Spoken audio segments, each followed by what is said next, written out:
Yeah.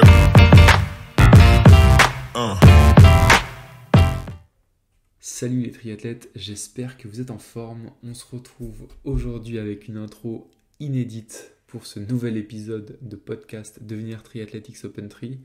C'est Charlie ici au micro et je vous présente l'épisode du jour, un épisode qu'Armano a enregistré avec non pas un mais deux invités, un duo athlète-coach qui va sûrement vous inspirer.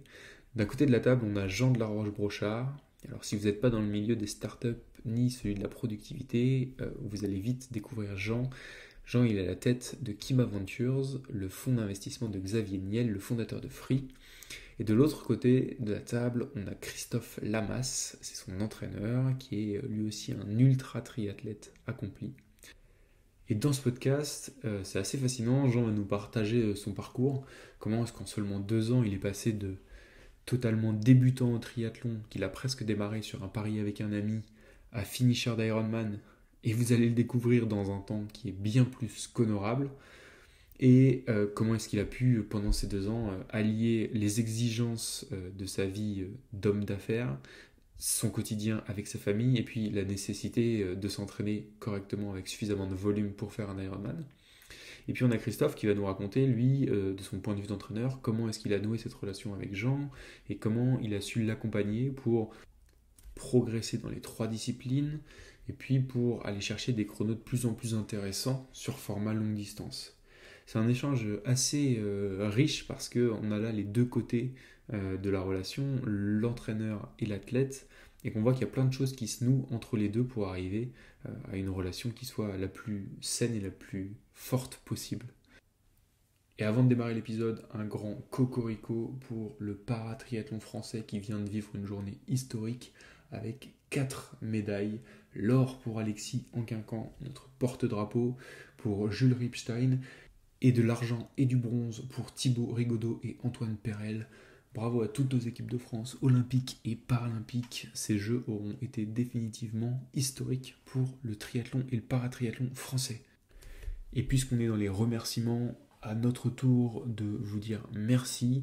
Avec Armano, on a essayé de recueillir vos avis ces dernières semaines sur le podcast, en vous incitant à laisser des notes et à nous dire ce que vous pensiez du podcast. On est désormais à 155 notes 5 étoiles sur Spotify et à 77 notes 4,9 sur 5 sur Apple Podcast. Un grand merci. Pour vous, c'est peut-être juste 30 secondes, mais pour nous, ça nous permet déjà de valider que le podcast vous plaît, mais ça nous permet aussi de nous faire découvrir auprès d'autres triathlètes. Alors pour ça, un immense merci. Si vous ne l'avez pas fait, n'hésitez pas, vous ouvrez votre appli de podcast et en 2 petites secondes, vous nous laissez une note pour nous dire ce que vous avez pensé des épisodes. Et puisqu'on est là-dessus, sachez que vous avez aussi la possibilité sur Spotify, en dessous de chaque épisode, de nous laisser vos commentaires pour nous dire ce que vous avez aimé et ce que vous aimeriez qu'on améliore sur les prochains épisodes. Et puisqu'on est en période de rentrée, on a pris des bonnes résolutions avec Armano et notamment on va vous partager d'autres formats de podcast que des interviews. On va essayer d'aller chercher des experts pour qu'ils nous parlent de conseils pour les triathlètes. On va vous partager des dossiers pour que vous puissiez progresser, non pas seulement être inspiré. Et puis ça commence la semaine prochaine avec un épisode un peu spécial.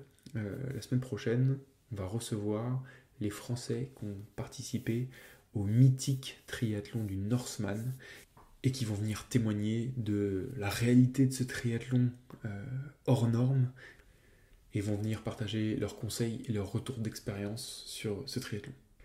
Et enfin, pour terminer cette intro du podcast, avant de démarrer l'épisode, j'ai 2 ressources à vous partager côté OpenTri.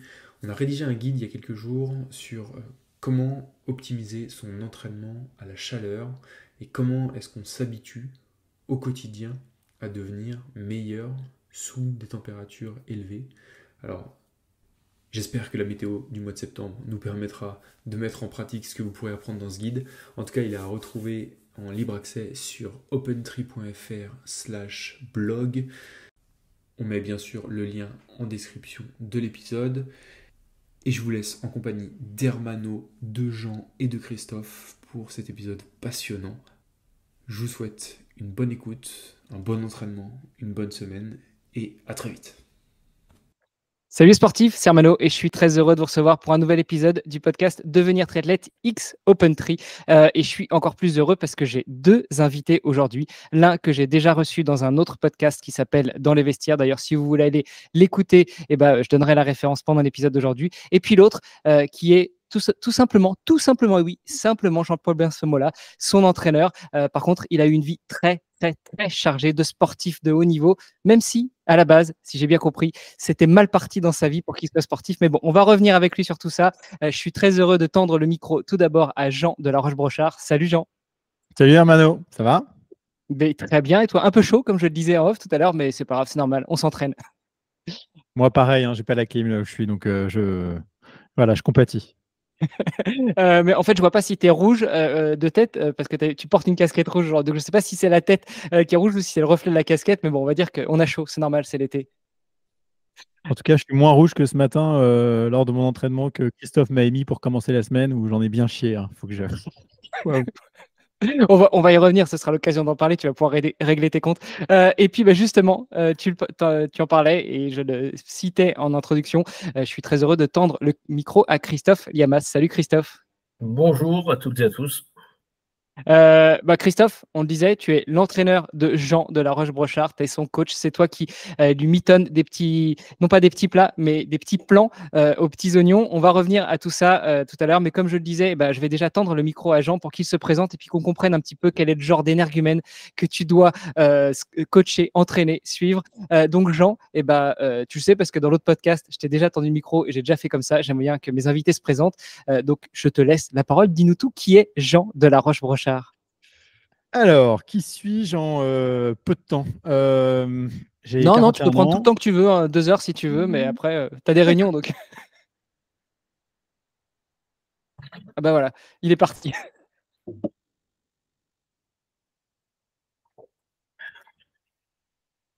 Attends, c'est quand même dingue ce moment. C'est à ce moment-là qu'il faut que.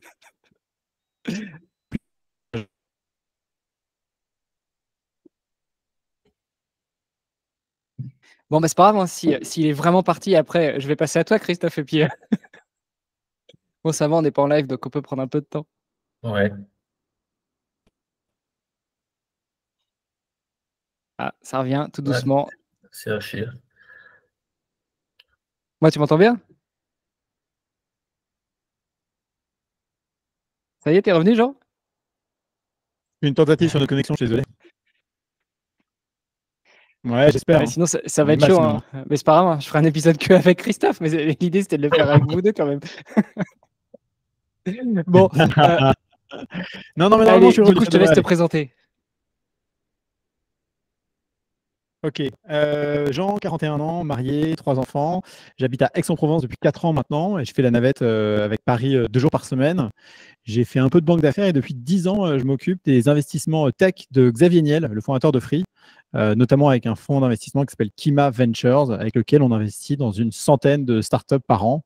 Aujourd'hui, c'est un portefeuille de 1400 boîtes.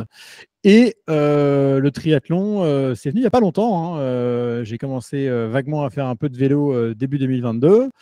Et puis, mi-2023, j'ai un copain qui avait besoin que je l'héberge. En même temps, il m'a dit, écoute, je viens pour le demi-Ironman de Aix, pourquoi tu ne le ferais pas avec moi?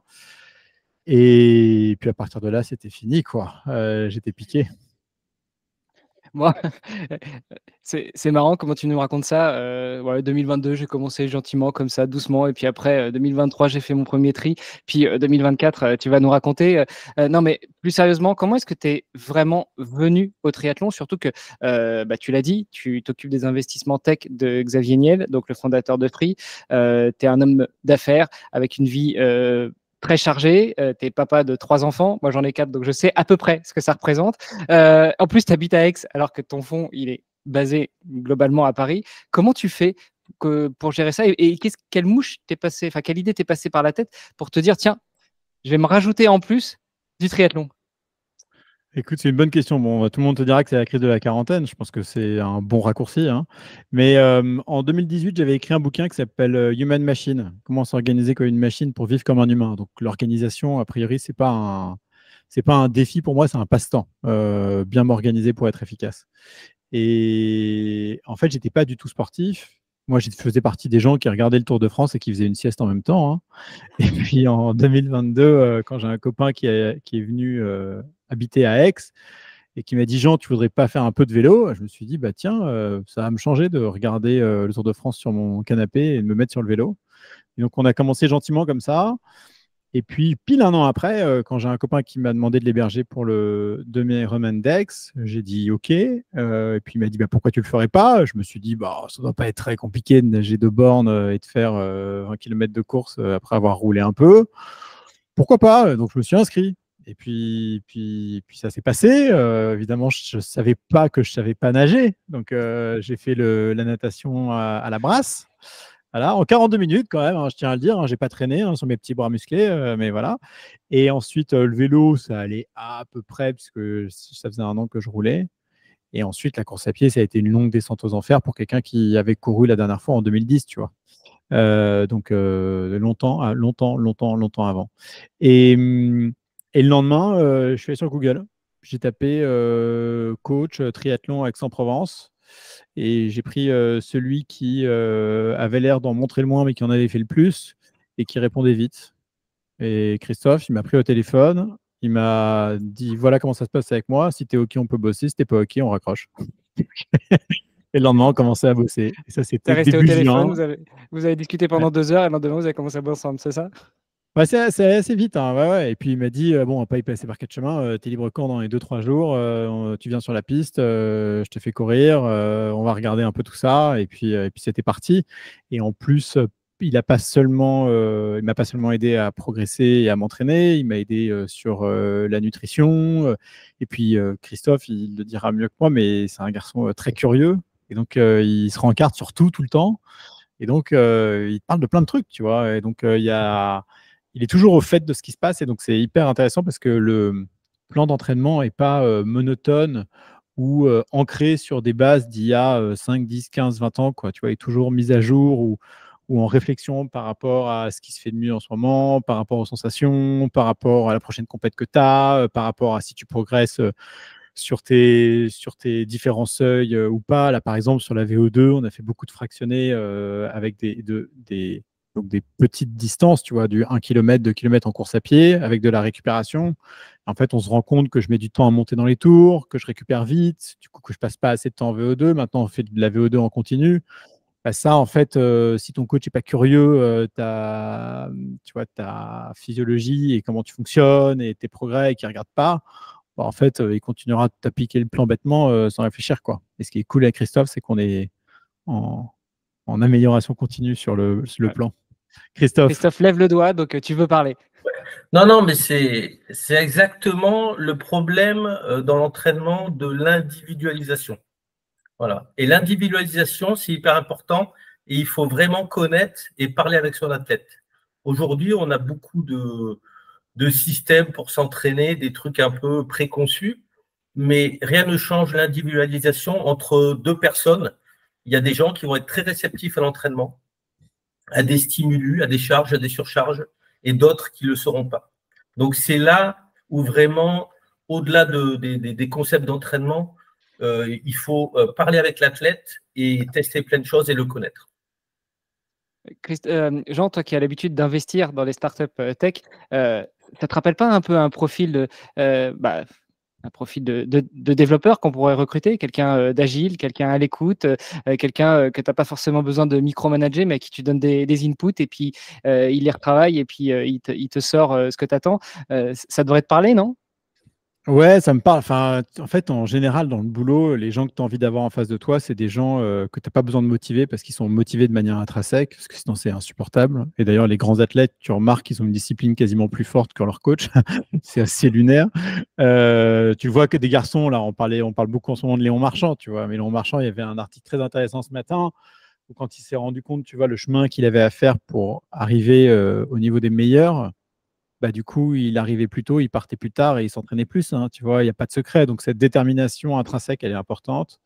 Et ensuite, tu veux des gens qui fassent preuve d'initiative et qui soient à l'écoute. Parce que si tu es buté, mais que tu n'écoutes pas, bah, en fait, tu ne progresses pas. Et si tu es à l'écoute, mais que derrière, tu n'as pas la détermination nécessaire pour mettre les heures qu'il faut ou mettre la charge qu'il faut, bah, ça va pas. Et c'est là où, en fait, je pense c'est pour ça que tu vois que le sport est une drogue et pourquoi on s'y pique.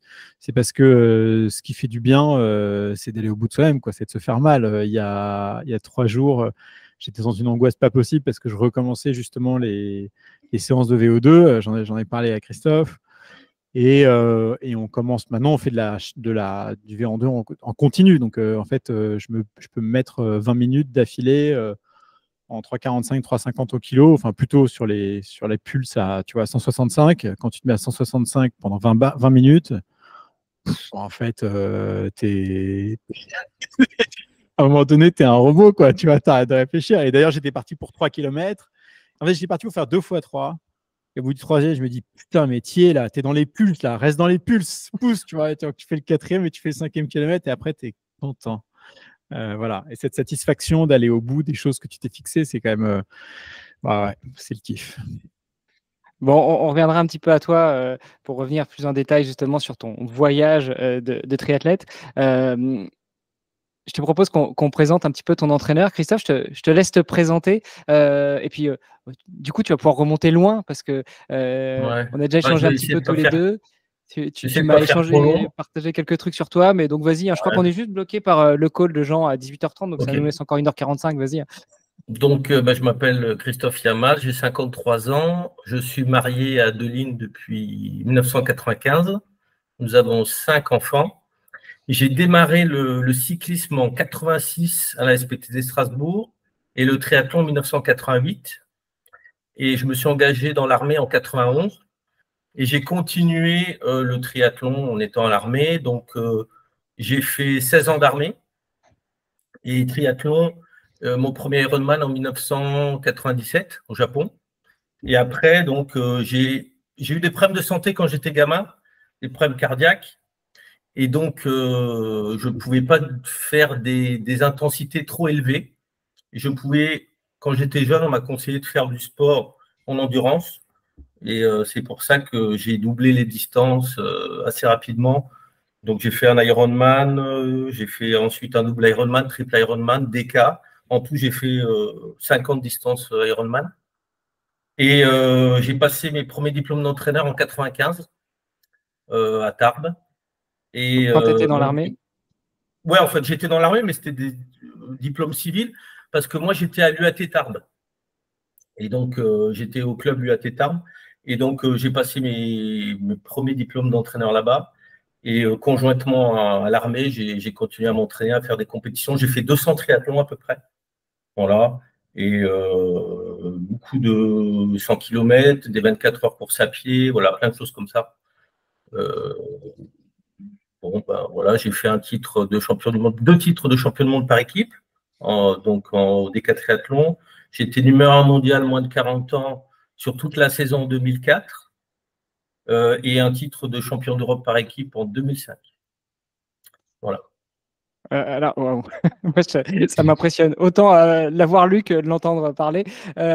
Tu parles de double, de triple, de DK Ironman, de DK triathlon. Qu'est-ce que c'est pour celles et ceux qui ne connaissent pas, comprennent pas? Bah, déjà, pour moi, le vrai triathlon, c'est l'Ironman. C'est né en 77 à Hawaï. Pour moi, c'est le vrai triathlon. Après, on a diminué les distances et le triathlon olympique est arrivé aux Jeux en 2000. Donc, le double Ironman, c'est 7 km 600 en natation, 360 en vélo, 84 en courant. Donc là, mon meilleur temps, c'est 24 heures. Ensuite, le triple Ironman, c'est 11,4 km natation, 540 et 126. Donc, en fait, c'est les multiples de l'Ironman. Et moi, je suis allé au DK, donc 38 km de nage, que j'ai fait en 14h37, 1800 km en vélo, que j'ai fait en 4 jours et demi, et 422 km de course à pied en 91 heures. Et moi, je faisais le DK continu, parce qu'il y a 2 types de DK. Il y a un Ironman par jour, où là, pendant 10 jours, on va faire un Ironman tous les jours.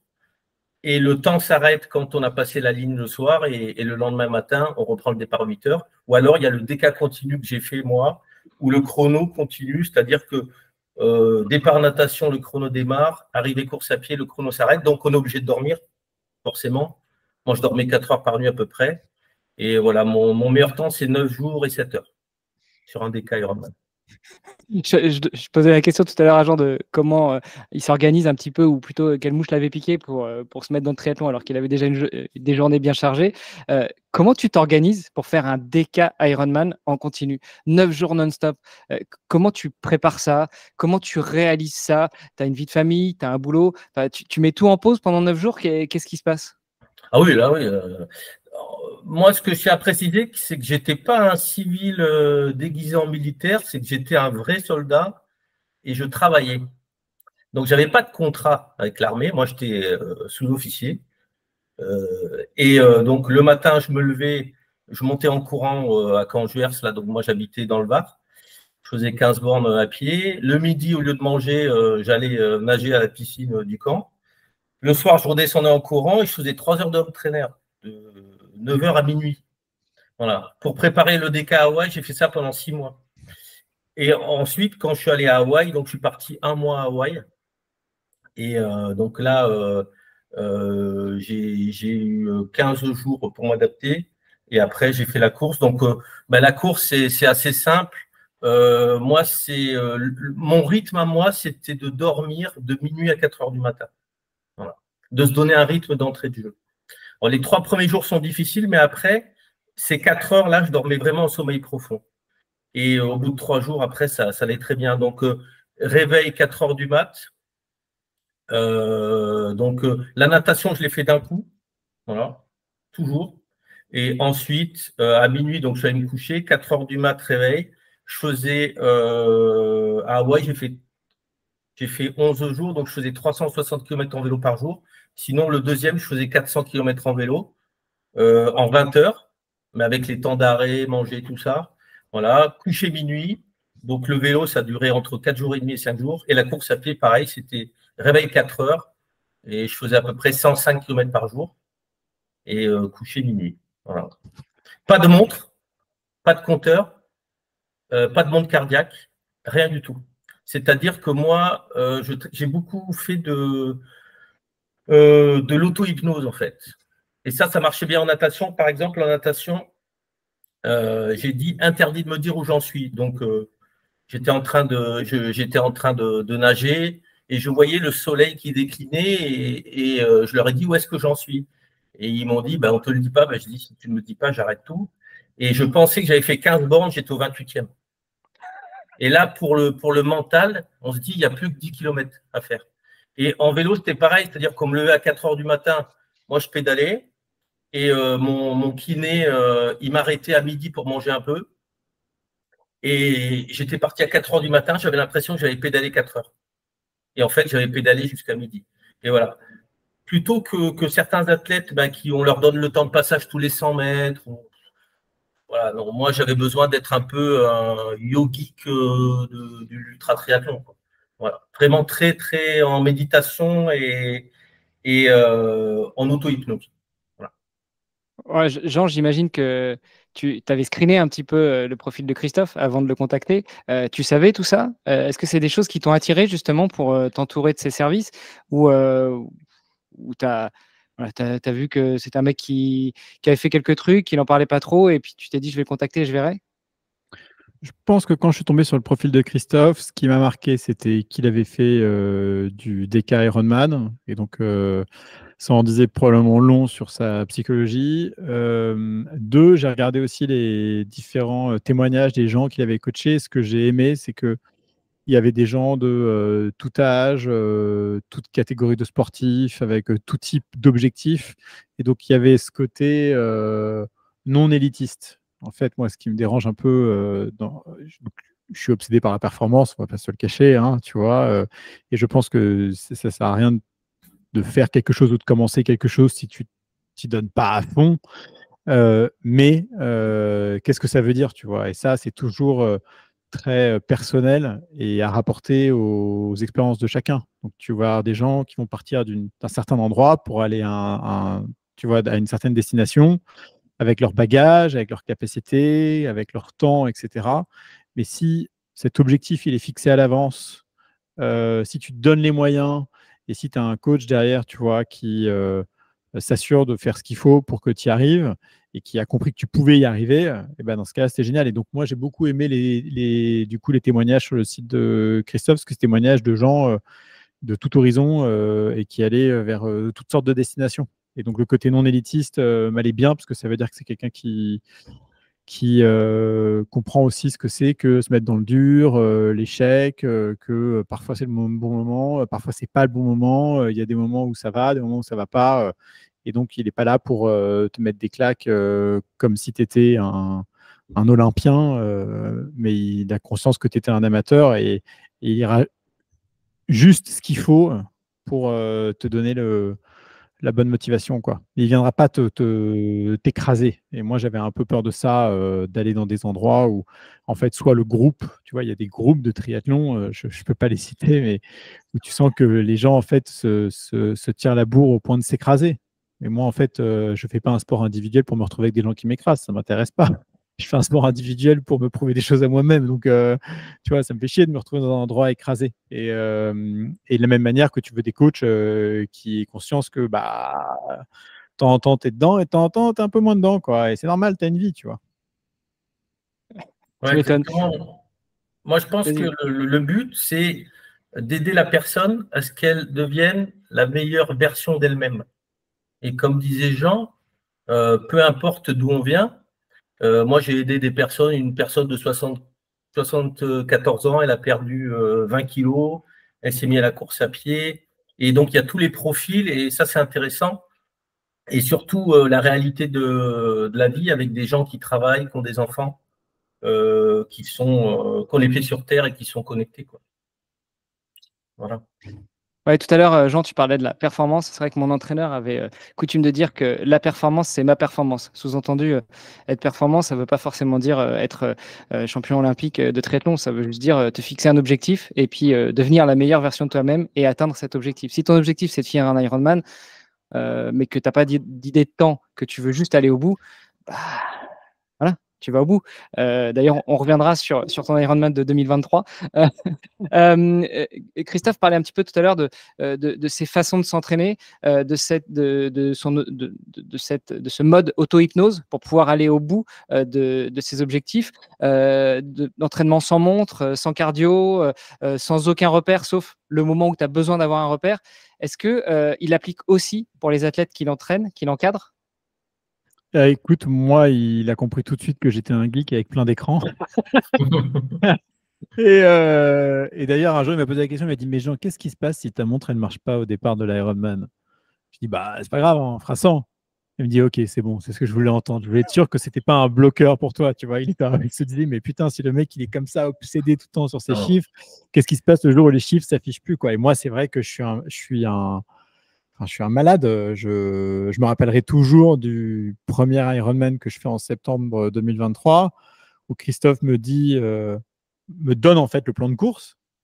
Et on avait commencé à bosser ensemble seulement 3 mois et demi avant. Donc, c'était un peu tôt pour faire un full Ironman, mais c'était le plus pratique par rapport à mon agenda. Et il m'avait dit sur le vélo, il faut que tu fasses 140 pulses de moyenne sur le vélo. Bah, tu prends la moyenne du vélo, tu vas sur mon Strava, la moyenne de tout le vélo, sur les 180 bornes, c'est 140 pulsations. Tu ne peux pas faire plus précis, tu vois. Et sur la course à pied à Aix pour le demi-Ironman, il me dit le semi-marathon, là, les 21 km, tu les fais en 4,17 du kilomètre. Je me dis, il est complètement starp, ce mec. Ça va pas passer. Et ben, je l'ai fait en 4,17. Genre, c'était dingue. Et donc, ça, c'est un peu la rencontre de. Tu vois, il n'a pas de fichier Excel, il n'a pas de calculatrice, mais par contre, il sait exactement le temps que tu vas faire. Je ne sais pas comment est-ce qu'il fait ses calculs sur ces petites feuilles de papier. Et moi, de l'autre côté, j'ai mes datas et je m'obsède à essayer d'y arriver parce que je sais qu'il a raison et que si je fais ça, en fait, ça va marcher, quoi. Et comment tu fais du coup? Tu recalcules pendant toute la course à chaque fois ta moyenne, ou c'est juste que bah, les 160 sur le vélo ou les 4,17 sur la course à pied, ça tombait bien? Comment tu fais? Donc, moi, ce qui se passe, c'est que je fais un plan de course 15 jours avant l'épreuve. Et avec toutes les données que j'ai, parce qu'en fait, moi, je m'entraîne avec les données. Pour le DK, je m'entraînais avec les montres cardiaques et tout. Mais c'est lors du DK que là, je ne prends pas tout ça. Mais pour mes athlètes, je prends énormément de données pour savoir comment ils fonctionnent, pour savoir quelle allure au seuil ils peuvent tenir. et je sors le plan de course 15 jours avant. Donc là, pour Aix, j'avais dit 4h45 et Jean, il a fait 4h44 et dont le fameux semi en 1h30, hein, je crois, ça. 1h30, ouais. Voilà, J'ai halluciné. 1h30. Donc, moi, j'étais sur le bord de la route et aussi, j'essaye de me déplacer sur les triathlons pour coacher mes athlètes. Donc, le plan de course, il ne peut pas être fait. Une personne ne peut pas vous dire ben, moi, je veux faire tant à l'Ironman dans 6 mois. Là, je suis obligé de voir ses capacités et dire c'est possible, c'est pas possible. Il y a des gens qui viennent me voir et me disent moi, je veux faire moins de 4 heures au marathon. Je regarde leur travail, je regarde leur qualité, je leur dis pas possible. Vous ferez 4h15, 4h30. Et là, avec Jean, moi, j'avais dit 4h45 et je l'ai entraîné pour ces 4h45 et il a réalisé ces 4h45. Avec une petite erreur sur la natation où en fait, j'ai foiré la natation, j'ai fait 38 minutes au lieu de 33, donc j'ai perdu 5 minutes. Mais par contre, le vélo, et là, c'est là où tu vois, Christophe me dit tu te mets au seuil sur le vélo tout le long, tu réfléchis pas. Je dis putain, ça va quand même, pour la course à pied, ça va être chaud. Il me dit non, t'inquiète, t'inquiète. Et effectivement, j'ai mis le vélo, mais le vélo, tu vois, tu as la position, tu as le matos, tu as l'aéro, le fait qu'il faisait beau et tout.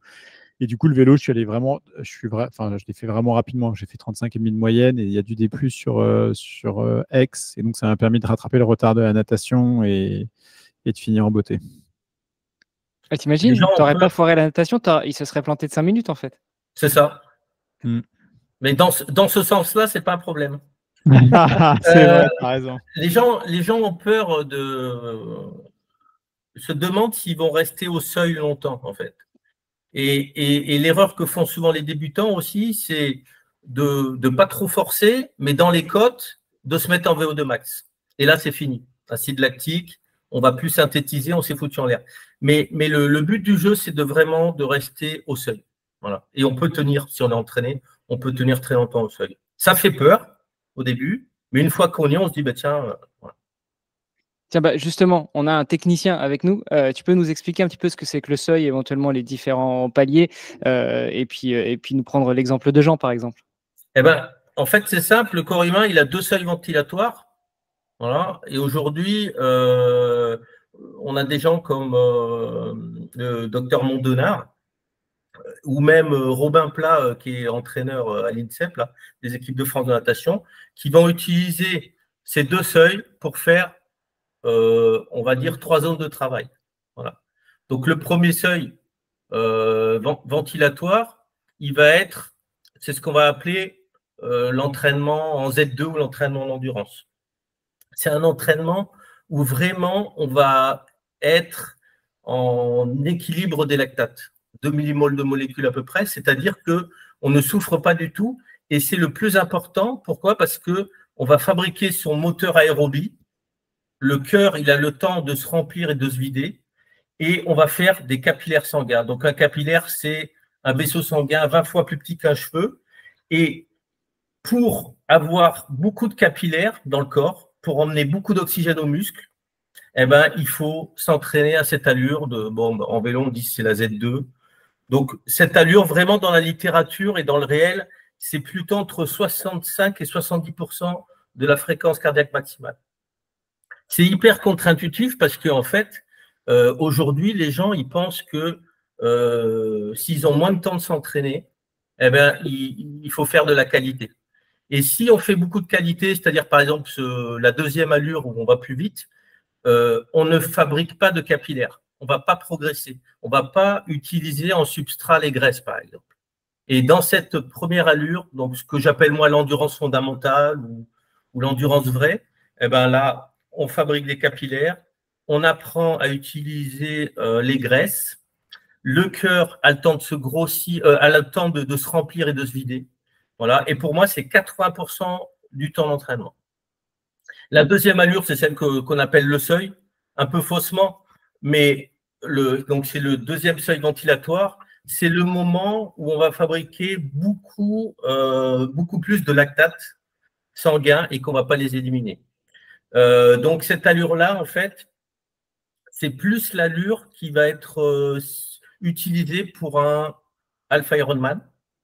Et elle se situe entre 85 90 pulsations à peu près de la fréquence cardiaque max. 90%. 85 à 90%.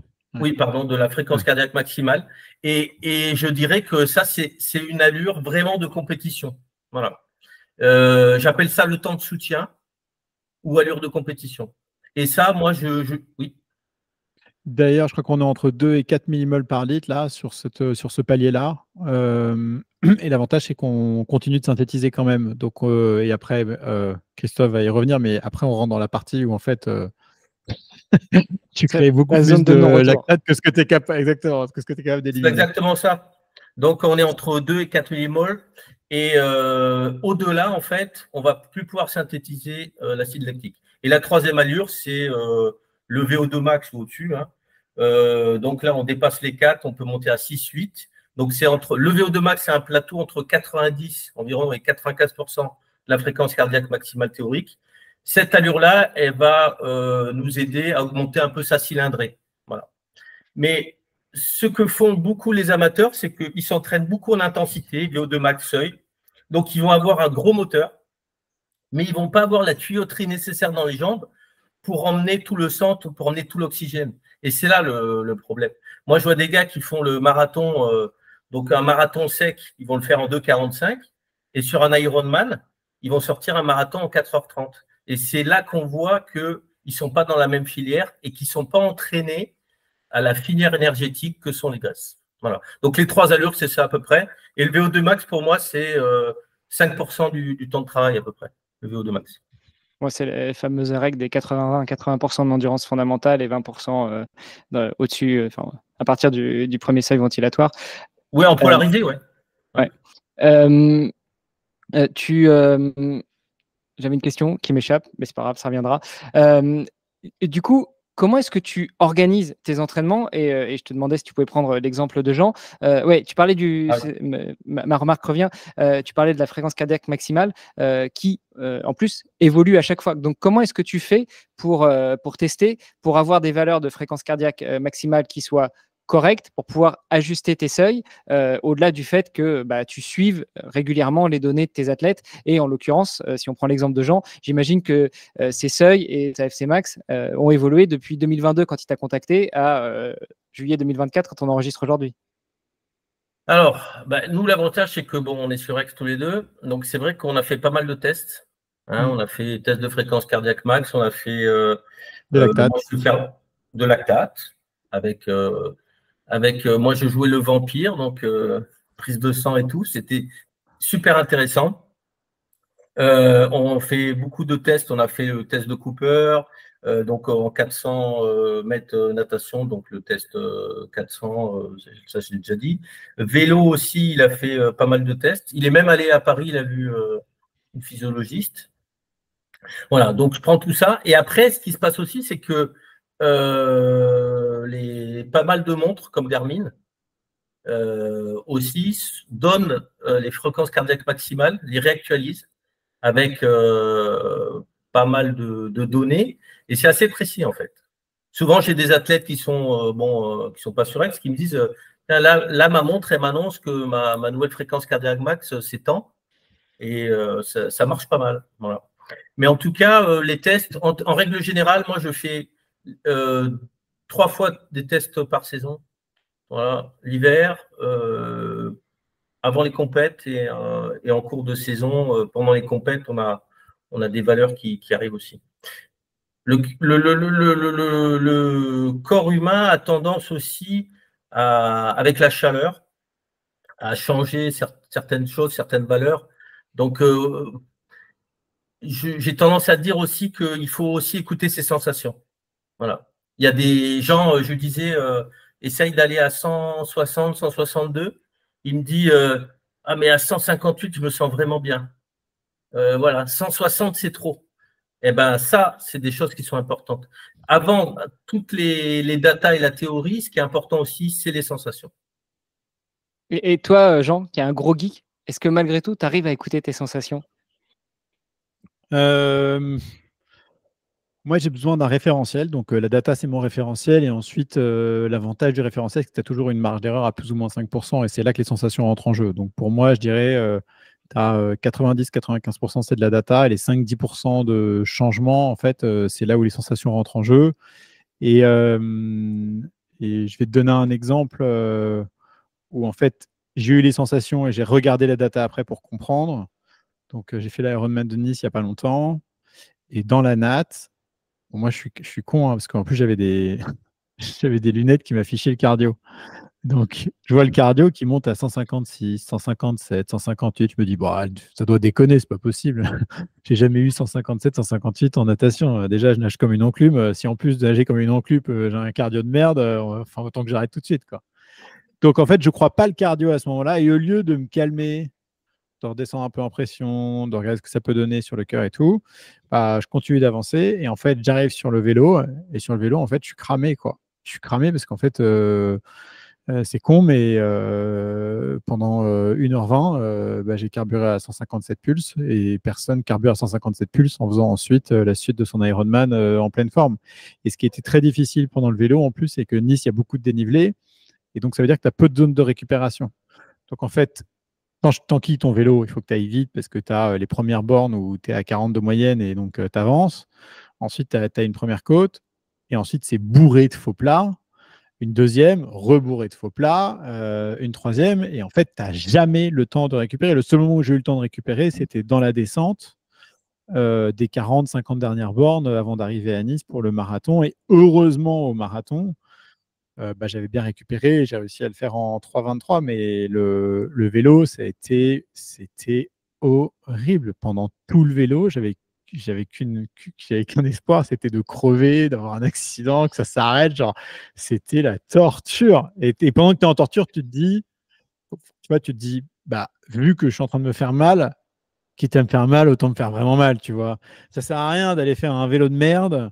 Si c'est pour se plaindre, arrête-toi ou bute-toi, tu vois, mais te mets pas au milieu, quoi. Donc, en fait, j'avais trop mal et donc j'ai continué. Et là, vraiment, à la fin, je regarde mes datas et je me dis, putain, j'ai merdé sur la natation. Et quand on a repris l'entraînement un peu après, donc du coup, j'avais mes pulses que je captais et que donc Christophe a accès à mes pulsations quand je nage. Et il me dit, Jean, quand tu nages, je te jure, il y a tu nages trop vite. Tu nages trop vite. Tu nages à des pulsations qui ne sont pas adaptées aujourd'hui et du coup, tu ne fais pas ta caisse là, en natation. C'est pas bon. Et donc, j'ai réduit à un maximum. Et maintenant, bah, je peux nager 1 heure. Et quand je nage 1 heure, je dépasse pas 130 pulses quand je suis en zone 2. Alors qu'avant, il y a encore un mois et demi, tu vois, je montais à 140, 145. Et en fait, mon cœur s'emballait très vite, de manière un peu bête, quoi. Donc, j'aime bien cette idée d'avoir la data tout le temps à dispo, ensuite de jauger avec tes sensations.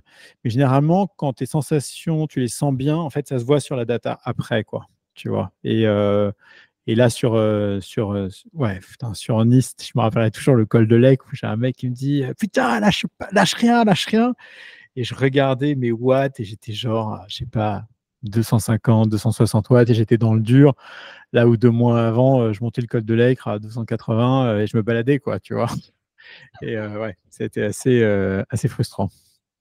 Ouais, et maintenant que tu as vécu cet épisode où tu te sentais pas bien, tu n'as pas tenu compte des informations qui étaient remontées alors, par ta montre via tes lunettes, tu t'es entêté et puis après tu as réalisé qu'effectivement les datas qui étaient remontées étaient pas complètement à la ramasse et que ça correspondait à tes sensations et à ton état de forme du moment. Est-ce que tu crois que tu as toujours besoin d'avoir un écran pour te donner ces informations ou maintenant que tu as ressenti ça, tu vas savoir le décrypter, l'analyser et puis tu vas pouvoir nager peut-être pas mieux, mais tu vas pouvoir nager justement dans les zones qu'attend ton entraîneur de toi pour pouvoir bien caler ton entraînement? Ce qui est sûr, c'est que je nagerai plus. Je préfère nager moins vite avec le bon cardio que trop vite avec le mauvais cardio. Donc ça, c'était une erreur. Et en plus, j'ai pas nagé vite, donc ça ne servait à rien. Et ensuite, l'autre truc que j'ai pas fait en natation sur la dernière saison, parce qu'en fait, je nageais comme une enclume, donc je me disais, il faut que je fasse des bornes, il faut que je fasse des bornes, il faut que je fasse des bornes. Et en fait, non, il faut faire de l'éducatif, il faut faire du VO2. En fait, la natation, c'est exactement comme le vélo et la course à pied. En fait, tu peux pas juste te dire, ah, je fais des bornes et ça va aller, quoi. En fait, il faut que tu te mettes aussi dans l'éducatif et aussi dans la VO2 parce que c'est aussi comme ça que tu progresses, quoi.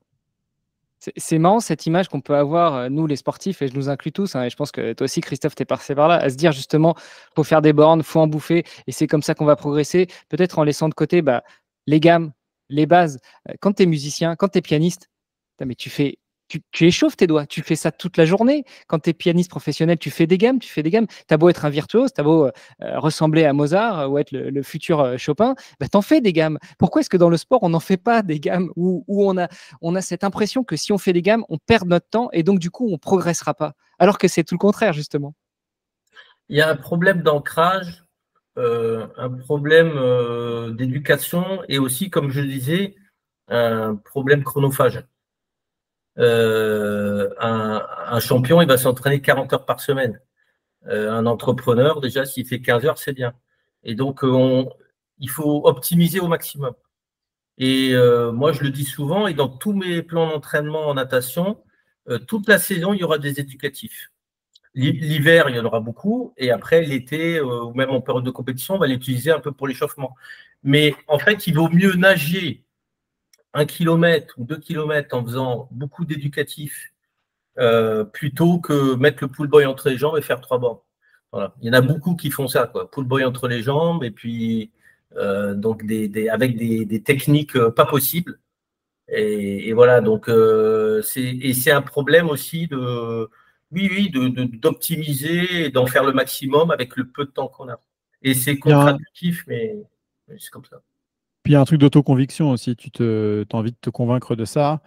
Le jour où tu comprends ce qui est bon pour toi, tu te convaincs de l'inverse. Donc maintenant, quand je vais aller à la piscine et que je vais faire des éducatifs et que je vais plus regarder le temps au 100 mètres, je vais regarder le temps total passé. Et je me dis, j'ai passé ce temps total à progresser et pas ce temps au 100 mètres. Parce que je sais que le temps total que j'ai passé contribue à l'amélioration de mon temps au 100 mètres, mais pas spécifiquement sur cette séance, quoi, mais sur les séances à venir. Et donc, en fait, il faut reprendre du plaisir à faire des éducatifs. En plus, éducatifs, c'est bien parce que comme tu varies, en fait, 200 mètres par-ci, 200 mètres par-là, à la fin, tu as fait 2, 3, 4 bornes assez vite, quoi. Hein. Et c'est pas parce que tu as mis 20 minutes ou 30 minutes de plus que ça l'a pas fait, au contraire. Et donc, ouais, reprendre du plaisir à avoir des séances structurées en natation. Moi, tu vois, là, aujourd'hui, j'ai beaucoup nagé en mer la semaine dernière. En mer, c'est un peu plus chiant quand même de faire du éducatif, on va se le cacher. Donc là, j'ai fait des bornes. L'avantage, c'est que tu fais pas les virages. Ouais, certes, tu fais pas le virage, mais bon, tu as l'impression quand même d'avoir bouffé une marmite d'eau salée à la fin, quoi. Donc, mais donc, et là, cette semaine, tu vois, partout où je vais, j'ai des piscines cette semaine. Et là, je vais faire éducatif après éducatif après éducatif. Ça va être une super semaine et de la VO2. Et je suis sûr que ça va avoir de l'impact sur ma natte en eau libre la semaine prochaine. C'est sûr. Bah, évidemment, c'est des gammes, il faut retravailler. Ouais, les gars, moi, donc je vous disais, j'en fais tout le temps et j'ai des pulsations même dans l'eau très très basses. Mais voilà, je suis sorti il y a 2 ans, 1h16 de l'eau et j'étais à 105 pulsations et j'ai l'impression je force pas. C'est hyper important. Mais le fond, les éducatifs et voilà, la natation, c'est assez contraignant parce que ça demande quand même, par rapport à la course à pied, au vélo, la natation, dès qu'on nage pas pendant 15 jours, au niveau proprioceptif, on perd assez rapidement. Donc, ça demande d'être assez assidu.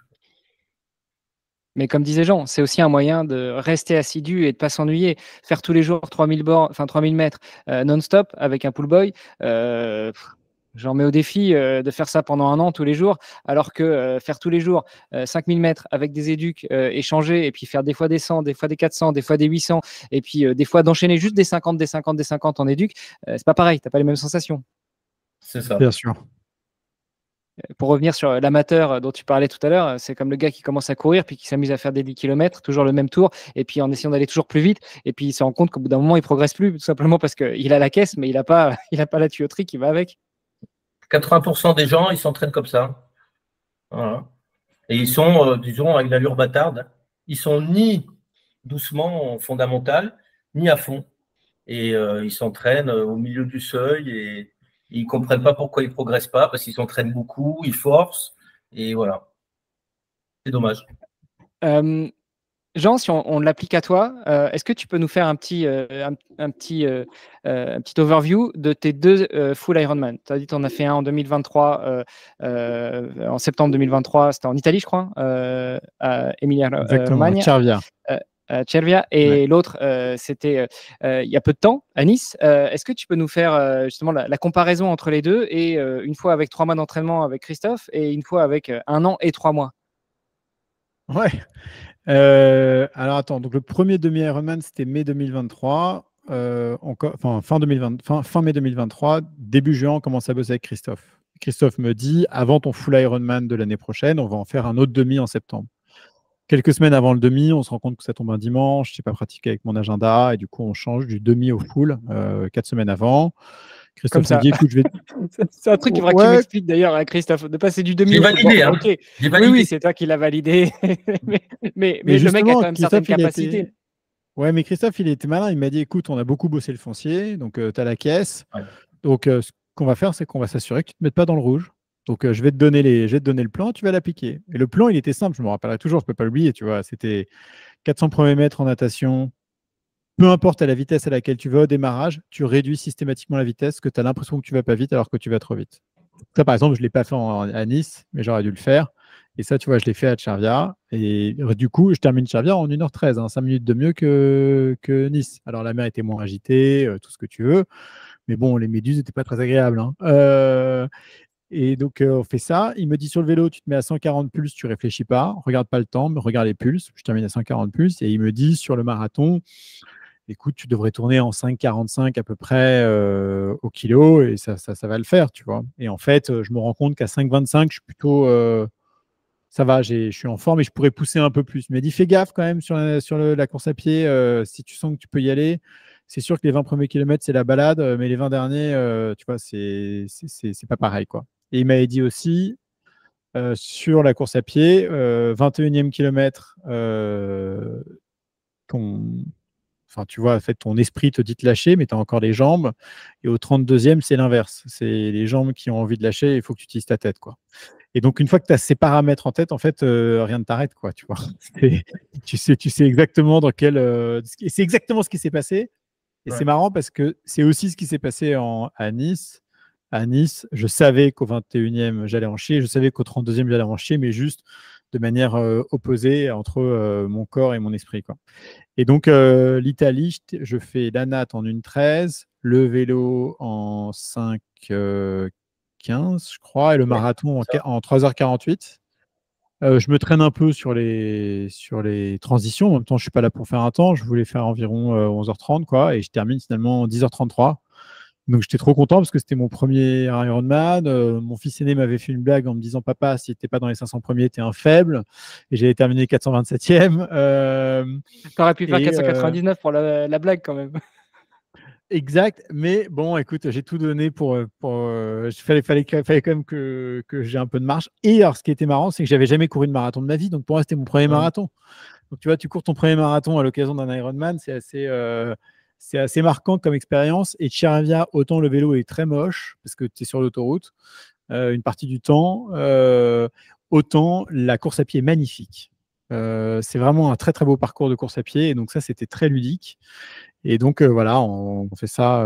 Donc ça se passe en 10h33. C'était un bon score. Et donc, à ce moment-là, avec Christophe, ce qu'on se dit, c'est Nice 2024.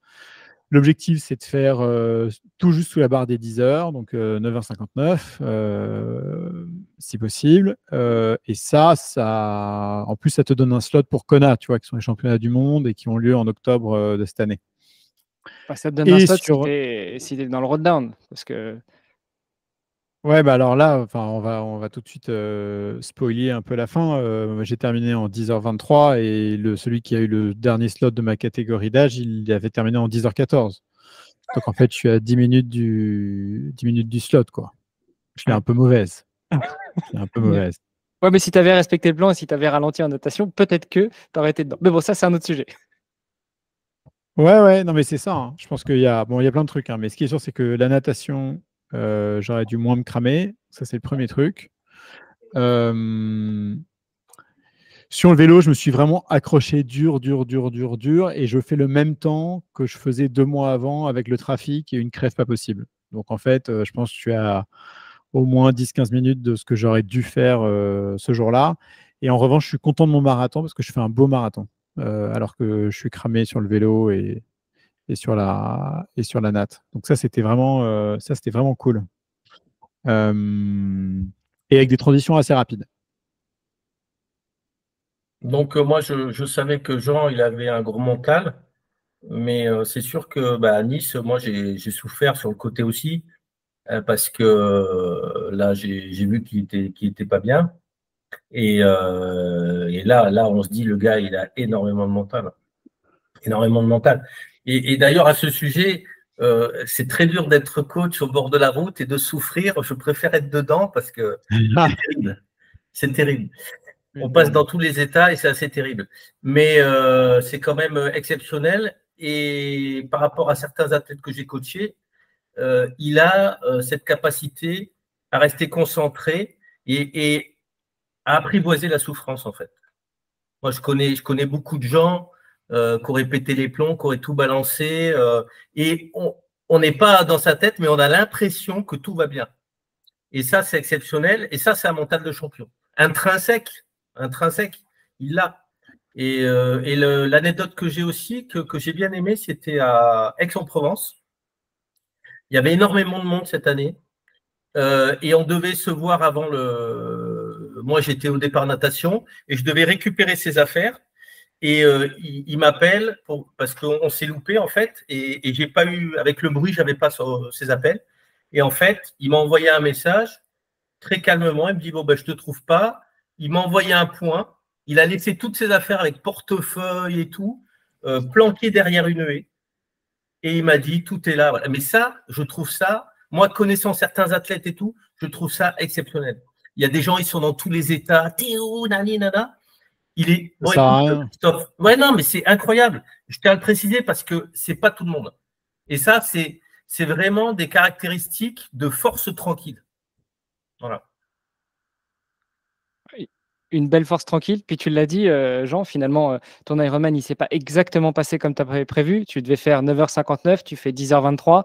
La natation, ça t'a pas aidé. Après, malgré tout, en vélo, tu as rattrapé un petit peu. Je fais 90e temps sur le vélo, tu vois, de tout l'Ironman. Donc, et au global, je fais 150e, tu vois, c'est pas mauvais, hein, c'est mieux que 427 en Italie. Donc, je suis content d'avoir tenu le coup sur le vélo. Et je suis content de mon marathon et je suis content de m'être battu contre moi-même ce jour-là parce que c'était très, très, très dur. Et après, moi, je suis plutôt un optimiste de nature et je me dis, eh ben, c'est pas grave. Là, je vais faire Barcelone le 6 octobre. Je vais aller chercher la qualif pour Nice, j'espère, en 2025. Et puis, je me suis inscrit pour Sable d'Olonne en 2025 et j'ai cherché la qualif pour Kona en 2026. Et c'est peut-être beaucoup mieux d'ailleurs d'aller à Kona avec 3 ans d'entraînement, puisque c'est le temps qu'il faut pour être sur pied, tu vois, au maximum de ses capacités, ou en tout cas être mature, plutôt que d'y aller dès la première année. Donc peut-être qu'aussi c'est un mal pour un bien. Il fallait aussi passer par cette souffrance, cette difficulté, cet échec pour devenir meilleur derrière. Et qu'est-ce que tu te dis justement quand tu es sur le vélo, quand tu es en train de courir, par rapport à la souffrance, par rapport à la douleur? Qu'est-ce qui te fait aller de l'avant? Parce que finalement, il n'y a rien qui t'empêche de jeter l'éponge.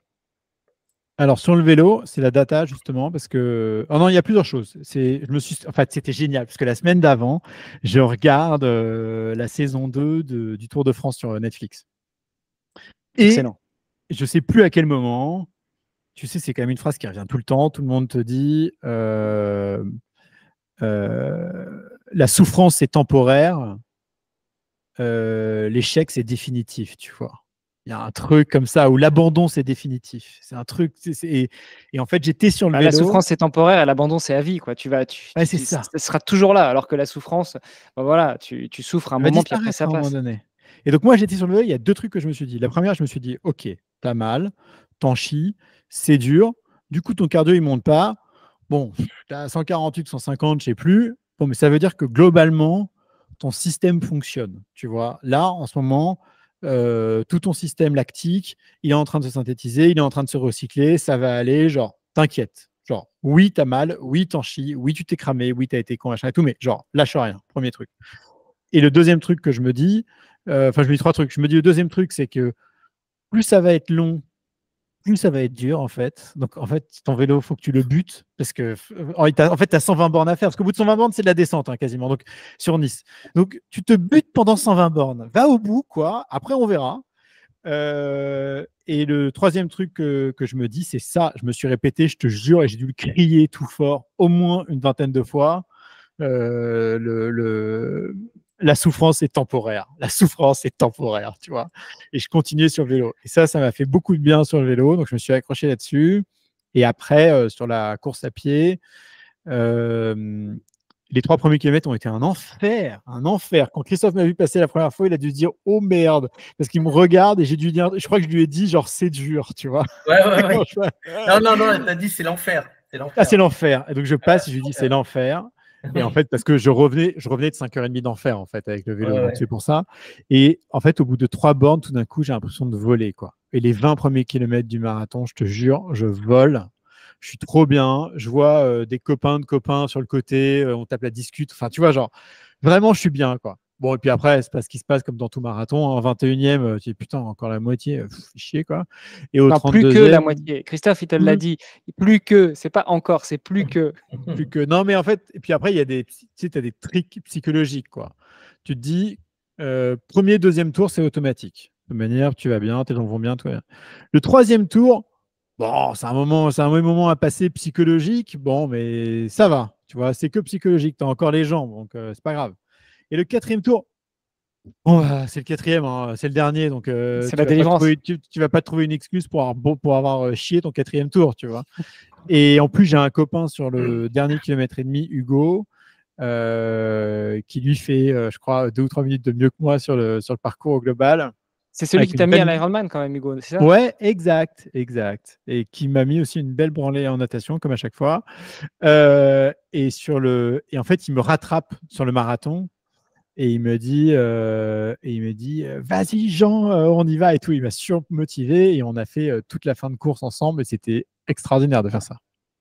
Toi, Christophe, vas-y. Oui, c'est le problème on s'entraîne, on planifie, on visualise et on attend le résultat. Voilà, on l'attend. Parce que nous, en plus, on a dit 9h59. Voilà. Et donc, quand il se passe des choses comme ça, ce qui est important, c'est de rester en pleine conscience pendant son Ironman. Et l'action, elle doit être détachée des résultats, en fait, quand ça ne va pas. Voilà. Et c'est ce qu'il a fait, en fait. Mais il a tellement de fond et je lui ai fait faire des bases d'endurance l'année dernière tellement élevées. Même cet hiver, je suis allé le voir courir sur la piste. Je lui ai fait faire 3 heures, je crois. Il a fait plus de 30 bornes. Un jour ou l'autre, un moment ou un autre, ça revient, en fait. Et c'est revenu. Voilà. Et il faut avoir confiance en ses capacités. Tu m'étonnes. Moi, quand je me préparais pour ma traversée de la France en courant, mon entraîneur, il me faisait faire des lignes droites de 60 bornes. Je t'assure que le mental, ça fait travailler. Et le pire, c'est qu'on a fait 40 d'un côté et 40 retours. Tu fais 80 bornes sur un parcours que tu connais par cœur. Mais bon. Toi, Christophe, justement, sur des double Ironman, des triple Ironman, des déca Ironman, la douleur, l'envie d'abandonner, tu l'as forcément rencontré aussi. Qu'est-ce qui te fait tenir ? Beaucoup, c'est l'équipe d'assistance. Voilà, c'est beaucoup l'entourage. Mais au début, ça a été. Moi, j'ai fait ça un peu, ça a été comme une thérapie, en fait. Moi, j'avais un frère pétri de talent. Moi, j'étais le petit rachitique au milieu de la fratrie. Et j'ai fait ça un peu pour montrer que j'existais. Voilà. Et pour prouver. Et même, par exemple, quand j'étais dans l'armée, il y a beaucoup de gens qui m'ont mis des bâtons dans les roues, même si je m'entraînais en dehors des heures de service, même si je partais sur les compétitions pendant mes permissions. La jalousie fait que il y a des gens qui m'ont mis des bâtons dans les roues. Donc moi, j'ai fait le sport un peu au début, un peu d'une façon un peu revancharde et un peu dans un côté un peu bagarre, quoi. Voilà. Maintenant, j'ai changé. Mais ce qui fait tenir, c'est les enfants, la famille et quelque chose au fond de soi qui fait qu'on a envie d'atteindre son Everest. Voilà. Moi, je voulais faire un DK, je voulais finir un DK et je n'ai jamais voulu gagner. Jamais. Parce que je ne pouvais pas gagner. Je ne pouvais pas. Pourquoi? Parce que toute ma vie, j'ai été le petit Christophe Chétif. Parce que j'étais avec des grands champions français. Donc, j'étais l'ami des champions. Et j'ai commencé à avoir des résultats quand mon ostéo m'a dit, mais tu sais que tu peux gagner. Je dis non, je ne peux pas gagner, moi. Il y a lui, il y a lui, il y a lui. Mais il me dit, non, mais si tu ne penses pas que tu peux gagner, tu ne gagneras jamais. Et là, j'ai commencé un boulot avec beaucoup de paramètres, le mental, l'entraînement, la nutrition, etc. Et j'ai commencé à avoir des résultats. Voilà. Est-ce que tu crois que justement, on peut gagner, on peut être un sportif ou une sportive de haut niveau sans être persuadé qu'on peut devenir le meilleur? Je ne crois pas. Non, je ne crois pas. Surtout aujourd'hui. Intrinsèquement, on a des capacités ou on ne les a pas. Maintenant, personnellement, dans des sports aussi durs que le triathlon, l'Ironman et tout ça, ou même en natation, moi je suis beaucoup Cathy Ledecky, là, je vois ce qu'elle fait depuis l'âge qu'elle a 8 ans. Aujourd'hui, même maintenant, la préparation mentale, elle est hyper importante. Il y a énormément de coachs et tout ça. Mais je pense que là où il y a des voies, il y a quelque chose à faire aussi, c'est la partie inconsciente. On travaille beaucoup notre conscient, mais il y a 95% de l'iceberg, la partie inconscient, le subconscient, qu'il faut travailler avec l'hypnose, avec la méditation et pour arriver à quelque chose. Voilà. Moi, personnellement, je ne pense pas que si on ne veut pas gagner, qu'on peut gagner. Et est-ce que vous avez vu la dernière pub vous avez vu la dernière pub de Nike? C'est un truc de malade, il faut que j'en le voie, c'est est-ce que je suis une mauvaise personne? Et alors la personne qui fait la voix off, je ne sais plus qui c'est, mais elle est hyper connue. Et donc, tout le truc dure 1 minute et demie et c'est, tu vois, est-ce que je suis une mauvaise personne? Dis-moi, est-ce que je suis une mauvaise personne? Je suis obsessif, je suis égoïste, je n'ai pas de compassion, je n'ai pas d'empathie, je ne te respecte pas, je ne suis jamais satisfait, je n'ai pas de remords, je suis irrationnel, j'ai une obsession avec le pouvoir et ça dure comme ça pendant 1 minute. Est-ce que je suis une mauvaise personne? Tu vois, est-ce que je le suis? Et le finish, c'est quoi? Ah non, et à un moment donné, il dit je pense que je suis meilleur que les autres. Ce qui est à moi, je ne le rendrai pas, et ce qui est à toi, je te le prendrai, tu vois. C'est que des trucs comme ça. Et en fait, cette pub, donc forcément, elle fait jaser, parce que les gens disent mais comment est-ce que vous pouvez mettre ça dans la tête des gens? C'est horrible. Il faut leur apprendre, tu vois, aussi d'apprécier le chemin, et puis il y a l'échec, et puis il y a machin, et puis ceci, cela. Bah ouais, mais bon, quand Léon Marchand, il a je sais pas quel âge, et il se retrouve 40e sur 40 à la sélection de natation en junior, et que derrière, il se bute 2 fois plus que les autres pour arriver au résultat, bah franchement, c'est pas parce qu'il fait le oui-oui, hein. Tu vois, c'est pas parce qu'il est là en train de se morfondre ou de se dire ah bah ça va, je pense que j'ai fait les efforts aujourd'hui, c'est bon. Non, c'est des gens qui sont perpétuellement insatisfaits. C'est comme Michael Jordan à la grande époque aussi. Et moi je trouve, et je suis désolé, les gens trouvent ça ouf. Enfin, ça leur fait péter un câble. Moi, j'ai trouvé cette pub, je vais vous la renvoyer, extraordinaire parce que d'abord, elle est franche, parce que c'est exactement ce qui se passe dans la tête de l'athlète qui veut gagner. Et ensuite, tu vois, elle est à contre-courant de toute la bien-pensance merdique des gens qui te disent ce qui compte dans la vie, c'est de participer. Ben ouais, mais tu sais quoi, si tu n'as pas envie de gagner, participe à un autre jeu. Fais un truc dans lequel tu as envie de gagner. Ça sert à rien de participer quelque part si tu ne vas pas pour la victoire. Et la victoire, ça peut avoir plein ça veut pouvoir dire plein de choses, quoi, pour des gens et notamment pour des amateurs. Mais quand tu es un professionnel et que tu en as fait ta vie, la victoire, il n'y a que ça qui compte. Ouais, même Dave Scott, Dave Scott, il a gagné 6 fois Hawaï. Il disait pour gagner l'Ironman d'Hawaï, il faut avoir envie de battre le record.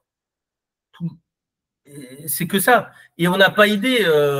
Voilà, Laure Manodou, pourquoi elle a pété les plombs? Parce qu'elle aimait pas nager, elle aimait pas ça, elle aimait gagner, mais il fallait se taper 8 bornes le matin, 8 bornes le soir, mais les gens, ils n'ont pas idée. Hein, les déquis, elle se lève à 4h45 pour se taper 10 bornes, après elle fait ses devoirs, machin, et le soir elle renage. Mais les gens, ils n'ont pas idée ce que c'est. Ils ont idée devant leur canapé au JO avec un verre de soda, c'est beau, machin, bisounours et tout, mais nager 70 km par semaine. Mais il y a des gens, ils ne les font pas en courant. Et c'est ça on tape sur le sportif parce qu'il n'a pas gagné, il est mauvais, machin, ceci, cela. En France, encore, c'est par rapport aux années 90, par exemple en natation, les Français, ils allaient au JO. Voilà. Ils allaient au JO, ils envoyaient des cartes postales, voilà, c'était bon, ils allaient au JO. Maintenant, on y va pour gagner. Ça, les mentalités ont changé. Mais quand on voit l'école américaine, l'ancienne école russe aussi, c'est un autre état d'esprit. Nous, en France, j'ai l'impression qu'on aime un peu, oui, on aime les belles histoires, un peu Poulidor, le deuxième, tout ça, machin. Voilà. Mais les champions, des fois, je me dis, on n'aime pas vraiment les champions. C'est Voilà. clair. Mais on n'aime pas ceux qui gagnent en France. On a un problème avec ça, que ce soit dans le sport, que ce soit dans l'entrepreneuriat. Enfin, je veux dire, combien de patrons, Jean, tu as pu accompagner et puis, quand ils grimpent, ils sont assez bien vus. Puis une fois qu'ils sont au top, tout le monde leur crache dessus. Mais ça, c'est… Bon, bref, on n'est pas là pour faire de la politique. Jean, je t'inviterai dans mon autre podcast où justement, on parle un petit peu de tout ça, de comment est-ce qu'on construit et qu'on finance une vie de sportif de haut niveau.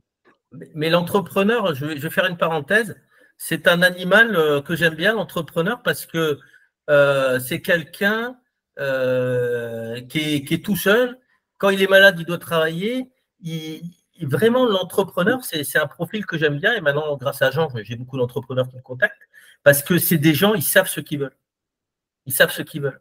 Et ils n'y vont pas par quatre chemins, quoi. Et ça vraiment, je découvre ça. Et c'est vraiment bien, ouais. D'ailleurs, en parlant de sport et d'entrepreneuriat, est-ce que tu trouves des parallèles entre les sportifs, qui soient de haut niveau ou de très bons amateurs, et les entrepreneurs? C'est-à-dire, vas-y Jean, tu voulais réagir? Non, mais fais attention, ouais, parce que ça m'a… Donc, je me suis toujours beaucoup posé la question sur le lien entre sportif et entrepreneur. Parce que j'ai des entrepreneurs qui ne sont pas sportifs pour un sou, qui sont très bons. J'ai des entrepreneurs qui ne sont pas sportifs pour un sou, qui sont évidemment pas bons. J'ai des entrepreneurs qui sont très sportifs, qui sont bons. Et j'ai aussi des entrepreneurs qui sont très sportifs et qui ne sont pas bons. Donc, je me suis demandé, c'est quoi la différence entre les bons et les pas bons dans ceux qui sont sportifs. Et en fait, je me suis rendu compte que c'était lié au résultat. C'est horrible ce que je vais dire, mais en fait, le nombre de gens qui viennent me dire « Ouais, moi, je fais du triathlon. Ouais, moi, j'ai fini un Ironman. Ouais, moi, j'ai fait ceci. » En fait, le finish, pour l'entrepreneur, c'est un truc de base, tu vois. C'est pas le sujet, est-ce que tu as fini. Le sujet, c'est est-ce que tu t'es donné les moyens de le finir dans les meilleures conditions? Est-ce que quand ça a fait mal, tu en as chié? Est-ce qu'après le premier, tu en as fait un deuxième? Parce que c'est facile de mettre la médaille de j'en ai fait un. Moi aussi, je peux aller à des dîners et dire « Ah, j'ai fait un Ironman, c'était cool. » En fait, moi, ça ne m'intéresse pas. Ce que je veux faire, c'est que je vais faire un Ironman en moins de 9 heures. Donc, un jour, je ferai un Ironman en moins de 9 heures. Je sais pas. Ouais, il va falloir que je me grouille parce que je commence à être vieux. Mais… et du coup, tu as la différence entre l'entrepreneur qui y est allé pour dire « Je l'ai fait » et celui qui est allé pour dire « Je me suis battu ». Et je me suis vraiment battu et j'ai gagné. Et j'ai gagné contre moi-même, j'ai gagné contre quelqu'un, j'ai gagné contre mon objectif, mais j'ai gagné, quoi. J'y suis allé pour gagner. Et l'entrepreneur, j'ai beaucoup de gens, malheureusement, qui deviennent entrepreneurs pour cocher la case de l'entrepreneur. De dire, ah ben, super, je suis devenu entrepreneur. Mais putain, mais en fait, tu es devenu entrepreneur. Pourquoi? Tu vois, qu'est-ce qui te passionne? Qu'est-ce qui te motive? Qu'est-ce qui te donne la rage? Sur quoi tu as progressé? Qu'est-ce que tu as envie d'accomplir demain? Tu vois, pour continuer d'avancer et d'aller de l'avant, etc. Et donc je vois la différence entre ceux qui font du sport et qui en fait s'accrochent des petites médailles pour dire je l'ai fait, et ceux qui ont la vraie motive. Par exemple, tu vois un mec comme Firmin Zocchetto. Firmin Zocchetto, c'est le fondateur de Payfit. Payfit, c'est une boîte qu'on a financée en 2015, donc ça fait presque 10 ans. Il n'est pas passé que par des moments faciles dans sa boîte, mais c'est un garçon avec beaucoup d'ambition, beaucoup de courage, beaucoup de talent et qui se bat. Tu vois, en vélo, moi je fais du vélo avec lui, il me il me défonce en vélo. Tu vois, il a la génétique, mais il a aussi, ça se voit dans ses entraînements. Tu vois, quand il s'entraîne à 6h ou à 22h le soir, hein, tu vois que le mec, en fait, il passe pas ses journées à se palucher, quoi. Là, il vient de se mettre à la natation et il y a 3 semaines, il a fait un 20 km en 3,45 du kilo. Le mec, il courait pas il y a 6 mois. Donc, le mec est une machine. Et il le fait pas juste pour le faire une fois. En fait, il y va et il se bute et il va se buter et il va faire des scores. Et lui, c'est un vrai, lui. Mais ceux qui me disent « Ah, moi aussi, j'ai fait des triathlons bah, », ouais, il y a faire et faire, quoi. Ouais, c'est pour ça que ma question, c'était bien, en tout cas à Christophe, mais tu y as aussi partiellement répondu, Jean. Est-ce que tu as trouvé déjà des parallèles entre entrepreneurs et sportifs de haut niveau?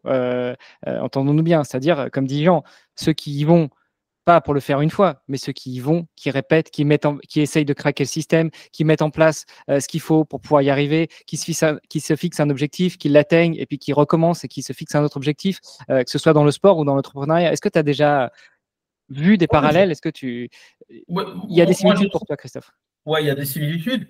Mais après, c'est sûr que après, ceux qui font une fois l'objectif et qui arrêtent, voilà, après, pour eux, c'est fait. Mais j'en ai pas mal là qui continuent.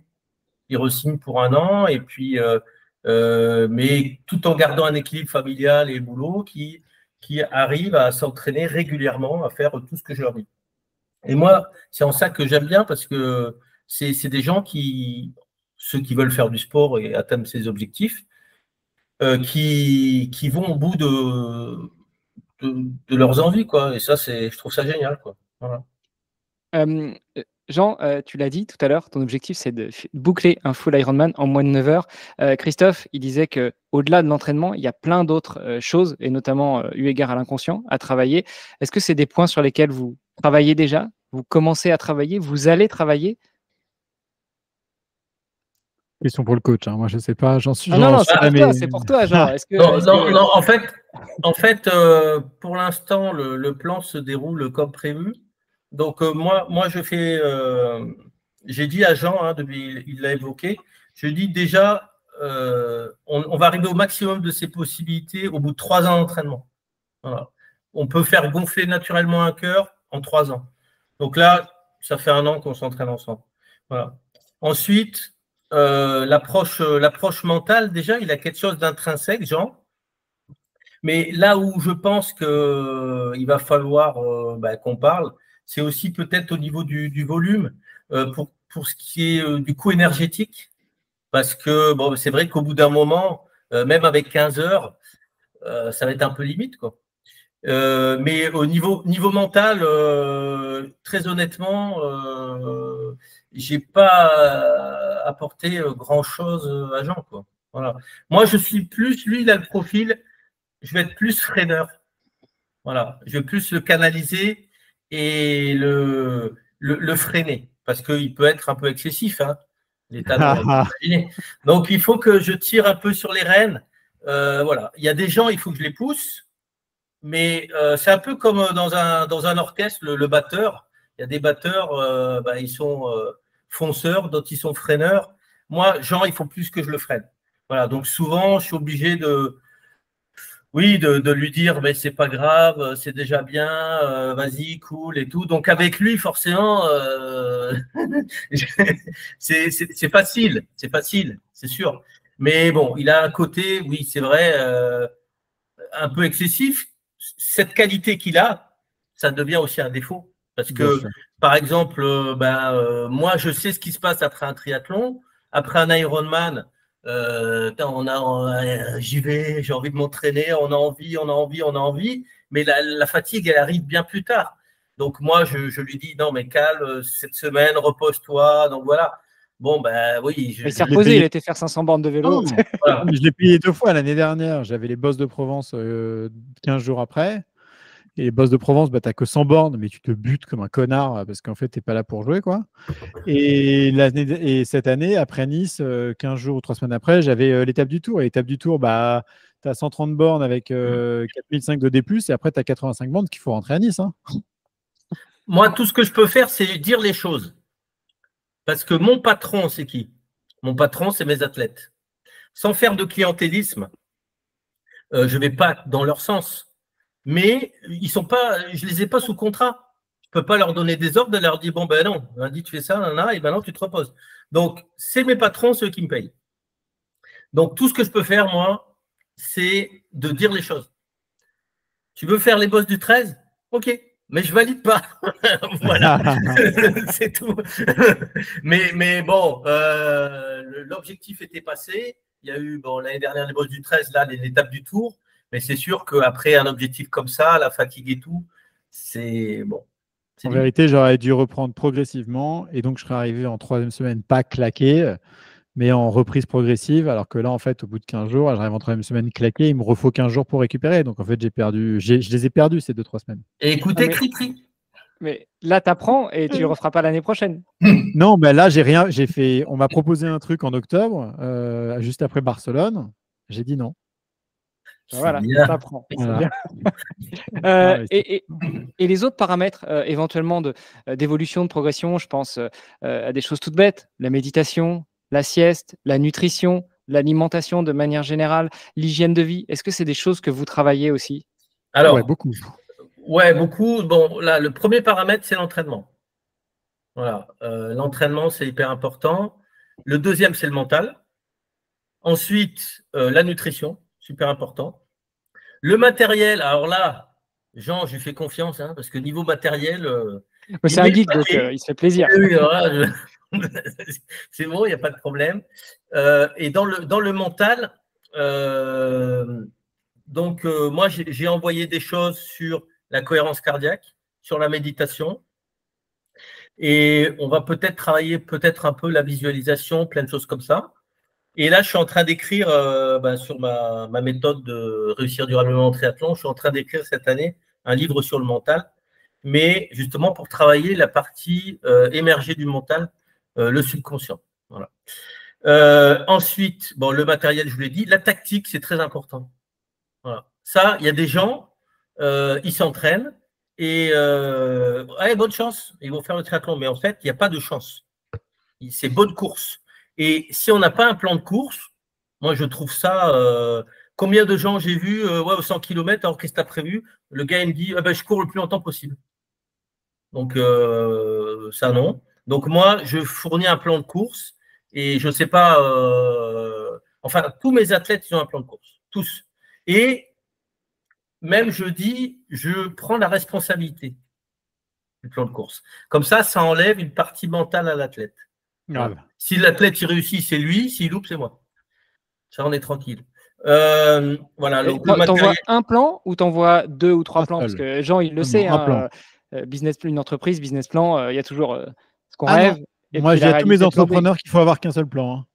Et que le plan, c'est celui lié à tes capacités, hein, pas celui lié à tes capacités moins une marge d'erreur ou celui où tu es super ambitieux et tout. Il faut avoir un vrai plan. Et Christophe, c'est un plan qui commence une semaine avant la course, voire 2 semaines avant, avec les derniers jours d'entraînement qui sont jour par jour, et jusqu'à la nutrition. Enfin voilà, tout. Hein, pendant les 15 derniers jours, tu prends Christophe, tu appliques les journées et à la fin, ça se passe comme sur des roulettes. Moi, il m'a fait le coup.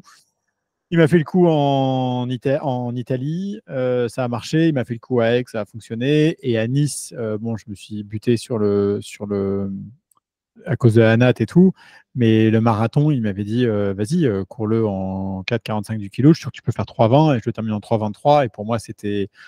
franchement, j'étais trop content, quoi. C'était inespéré presque. Ouais, mais donc, il n'y a pas de plan B. Il n'y a pas de si ça ne se passe pas en natation, tu ajustes comme ci, comme ça. Non, tu suis. Non, mais déjà, avant de parler du plan B, c'est justement la surévaluation et la sous-évaluation. Voilà. Je pourrais sous-évaluer pour avoir une marge et justement faire cette partie un peu clientéliste, quoi. Mais le plan, c'est vraiment le truc optimum.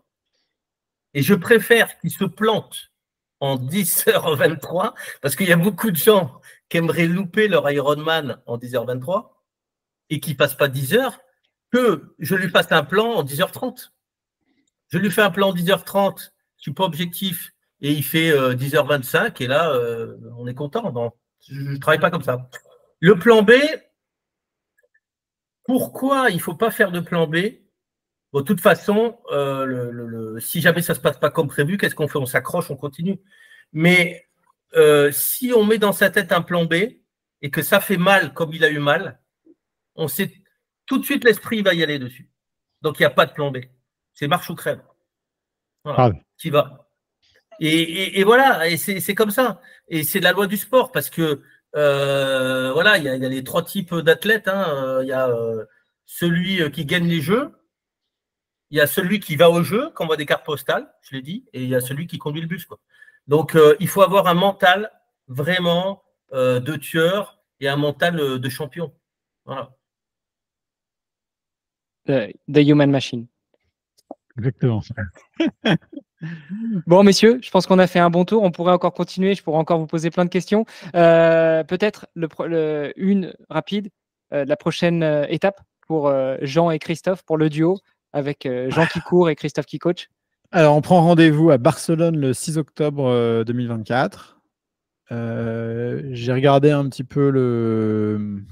C'est quoi, on va le faire en live vu qu'on a un petit peu de temps. Je ne sais pas combien il y a de D+, sur Barcelone, mais je crois que c'est pas énorme. Non. Ça doit être, si je dis pas de conneries, Barcelone en octobre, c'est sympa. Les conditions climatiques, normalement, sont bonnes. C'est pas le plein été. C'est pas Nice, où tu te tapes généralement des canicules. On a eu de la chance cette année. Il faisait pas trop chaud à Nice. À part sur le marathon, on a bien cramé. Sur le vélo, franchement, ça allait, c'était cool. Et le vélo à Barcelone, je l'ai là. Il y a... ben non, j'ai pas le D+, tiens, zut. Qu'est-ce que j'ai foutu? En tout cas, c'est deux loops. Et je pense que là-dessus, on peut aller chercher 37-38 km/h de moyenne. Donc, ça fait du 4h45. 4h45. Bon, la natation, normalement, c'est plat. Alors, exactement. Mais ils annoncent une humide cette année quand même. Ok, donc la natation, on va pas viser haut, mais on va viser juste. On va essayer de se faire ça en 1h14 pour pas être trop loin de Tchervia non plus, il ne faut pas déconner. Après le fiasco de Nice. Et après, il faudra faire un marathon en 3h20 maximum. Et on verra de quoi on est capable ce jour-là. Donc, ça fait 210 minutes. Et puis, on va avoir 10-15 minutes de transition, 10 minutes de transition à peu près maximale. Donc, ça nous fait du 579 minutes, ce qui nous donne un temps de moins de 10 heures, parce que 10 heures, 9h40. c'est 600. Voilà, 9h40. Voilà, je pense que Christophe va me revoir le plan, il va plutôt aller chercher un 9h25, 9h30, mais on verra ça comme d'habitude à 15 jours de la course. Et si tu regardes, moi j'aime bien toujours regarder les résultats des années précédentes. Donc si tu regardes le résultat par exemple de 2023 sur Barcelone, sur les Edge Group, alors je l'ai où? Je l'ai là, tac. Ah bah non. Ah si, les voilà, catégorie. Donc catégorie homme 40-44. Le premier, il fait 9h07, hein, pas mal. Et en fait, le 10e, il fait 9h46. Donc, il faut faire un top 10 là. Et top 10, on peut peut-être aller chercher Nice. Et coach? Pour l'instant, on en avait déjà parlé. On avait parlé même peut-être un peu plus bas, mais on va voir comment il est. Et puis, je vais voir, je vais analyser tout ça. Et je lui ferai un plan de course. Mais en tout cas, oui, 9h40, oui, c'est le minimum syndical. C'est clair. Avec le D+ qu'il y a par rapport à Nice, c'est le minimum syndical, c'est clair.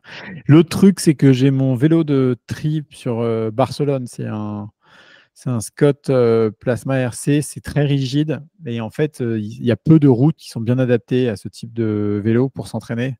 Donc, par exemple, moi, je suis souvent vers Borne-le-Mimosa. La piste de vélo pour aller à Toulon hier, elle est sympa parce que c'est une piste de vélo, mais en fait, elle n'est pas du tout agréable. Et en fait, c'est le seul endroit qui est plat dans le coin. Donc, typiquement, je me mets sur mon vélo de tri, sur mon trainer, tu vois, je suis en vacances. Et ça, c'est assez ingrat, mais au moins, c'est formateur. Et comment on se prépare justement pour Barcelone qui sera au mois d'octobre, pendant tout l'été, pendant les chaleurs d'été, surtout quand on est à Aix, et puis toi Jean, j'imagine que tu bouges pas mal.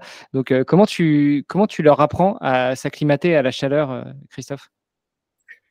Mais de toute façon, l'acclimatation à la chaleur, ça dépend de plein de choses, mais il faut y aller, quoi. Il faut y aller progressivement. Et il y a beaucoup de gens qui vont se lever très tôt le matin et tout. Il faut y aller, hein. Moi, hier, j'ai roulé avec ma femme. On a fait 4 heures de vélo. On est allé à l'étang d'Abonde et on a roulé en plein après-midi. Il faisait 35, 37 degrés. Mais faut y aller. Tant qu'il y a de l'eau, faut y aller. Et quand je vois des gens qui ont l'Ironman, par exemple à Nice, qu'ils vont courir sous la chaleur, faire des derniers footings le matin à la fraîche, c'est hors jeu. Il faut faire oui, c'est hors jeu. La chaleur, faut y aller. Faut y aller. Ouais, je suis d'accord. Ce matin, j'ai fait ma séance de VO2 de vélo parce qu'après, je dois partir et tout à Paris, aux États-Unis. Et donc, j'ai un peu de voyage. Donc, je ne vais pas pouvoir faire beaucoup de vélo, mais il fallait que je cale ma séance de. Tiens, il est parti. On en a perdu un. Ouais, Caminator, il va revenir. C'est soit son internet, soit sa batterie, soit les deux. Moi, j'ai dû brancher en cours là parce que. Hop. Alors. Je leur dirai quand il sera là, mais tu vois, ce matin, les températures, quand j'ai fait le Babaou Sud. Ouais. Donc, j'ai fait. Je suis content, j'ai mis 40 secondes de moins que mon Pierre. J'ai vu, tu as fait un bon temps. Hein. Et j'ai envoyé 292 watts pendant 19 minutes. Ouais. Et surtout, il faisait en moyenne 35 degrés. Ouais. Ouais. C'est chaud. C'est chaud, chaud, chaud. Bon, moi, tant que j'ai de la flotte, la chaleur, ça ne me gêne pas. Ouais, moi non plus. Et après, tu as raison, il faut partir tôt et terminer tard. Hein. Ou partir tard. J'ai fait ça quand j'ai fait les 20 minutes à bloc, là. C'était quand? C'était. Fendre. C'était quand est-ce que j'ai couru? Putain, je sais plus. Complètement à l'ouest. Hop. Ah, il est revenu. Ouais, désolé. Mon ordinateur a eu chaud. Ah, ton ordinateur a eu chaud. Ah, c'est drôle.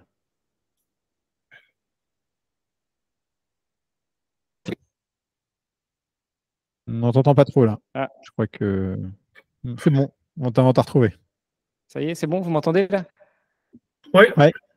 Ouais, nickel. Ouais. Donc, j'imagine que tu as continué à répondre, genre, tu t'es pas arrêté quand je suis parti. Non, mais on parlait du temps. Mais on parlait du temps. Tu vois, ce matin, j'ai fait une séance de VO2 parce que je voyage beaucoup cette semaine. Et donc, il fallait que je la cale absolument ce matin. Il y avait 35 degrés de moyenne sur le parcours et j'ai fait 19 minutes à 290 watts.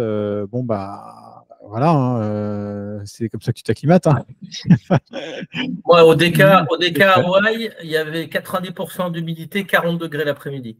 Putain. Donc, tu fais quoi? T'arrêtes? Non, moi, je pense que, après, il faut mettre une casquette, lunettes de soleil, avoir beaucoup d'eau, courir où il y a des fontaines. Moi, je m'arrose beaucoup. Mais ou même je prends le t-shirt, je le mets dans la fontaine, mais voilà, c'est pas en cherchant du confort que on va dompter les conditions extérieures ou l'inconfort. C'est justement, faut pas aller chercher des trucs extrêmes. Mais aujourd'hui, il fait chaud, on a pris un entraînement, il faut le faire. Voilà. Bon, c'était un peu la question de la fin, mais qui était voulue, hein, parce que justement, l'idée, c'est aussi de pouvoir donner des bons tuyaux à nos auditrices et à nos auditeurs. Et c'est vrai que pendant l'été, on se pose la question et puis on va courir le matin à la fraîche ou le soir quand il fait plus frais. Mais non, en fait, si on a un objectif où on va être sous le cagnard pendant 10 heures, il faut y aller, puis c'est tout, quoi. Non, mais pour tes séances de zone 2, tu peux les faire sur le cagnard. Maintenant, si tu as l'option de faire tes séances de VO2 plutôt à la fraîche le matin ou le soir, tu vas pas mettre ton cardio à 90 ou 95 comme un connard avec 35 degrés, tu vois. Faut pas te déconner. Vaut mieux faire le matin ou le soir. Mais quand tu as 2 heures d'endurance fondamentale, c'est vrai que de les faire sous le cagnard, c'est bon pour la résistance, quoi. Messieurs, je vais bientôt vous libérer. Puis de toute façon, merci, je pense que mon ordinateur, il va plus supporter. Pour terminer, où est-ce qu'on vous retrouve tous les deux? Peut-être Christophe, où est-ce qu'on te retrouve? Où est-ce qu'on te contacte? Où est-ce qu'on regarde les avis de tes coachés pour pouvoir se poser la question si on vient avec toi? Il faut aller sur le site christopheyamas-coaching.com. Voilà. Et Yamas, c'est avec 2 L A-M-A-S. Jean, où est-ce qu'on te retrouve? Chez Kima Venture, mais en dehors de ça? On me retrouve sur mon blog pour parler d'entrepreneuriat, le chiffre 2lr.com, et après sur Strava, Instagram et un peu LinkedIn. Ça dépend des jours et de l'humeur. Super. Bah, merci beaucoup tous les deux. Bon courage pour la fin de l'objectif de Jean au mois d'octobre. On suivra ça avec attention et puis avec beaucoup de plaisir. Et puis j'espère qu'on aura l'occasion de se croiser un de ces quatre et puis d'aller faire quelques bornes ensemble. Avec grand plaisir. Merci beaucoup, avec plaisir, à bientôt. Merci. Damn.